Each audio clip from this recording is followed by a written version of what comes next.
Welcome to Burlap Teachers. Enjoy the video.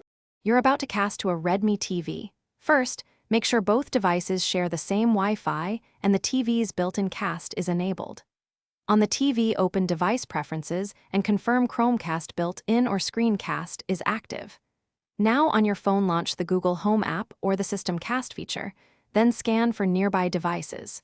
You start discovery immediately because casting relies on MDNS. If the TV appears, tap it to initiate the secure handshake and begin mirroring. Once the TV shows up, select it and accept any pairing prompts that appear on the TV. This authorizes the session. Make sure your phone grants screen capture, audio output, and local network permissions, because without them, video or sound may be blocked.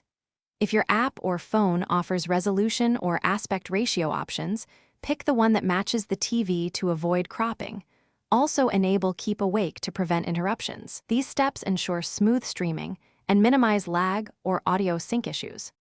Complete the session by stopping cast from the Quick Settings tile or Google Home. That cleanly ends mirroring and frees resources.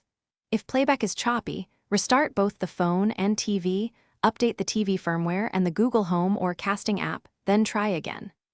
One key troubleshooting tip: make sure router settings don't block device discovery, disable AP isolation, and enable multicast/IGB. If problems persist, try connecting both devices to the 5 GHz band for less interference. Thanks for watching. Consider subscribing if this video helped you.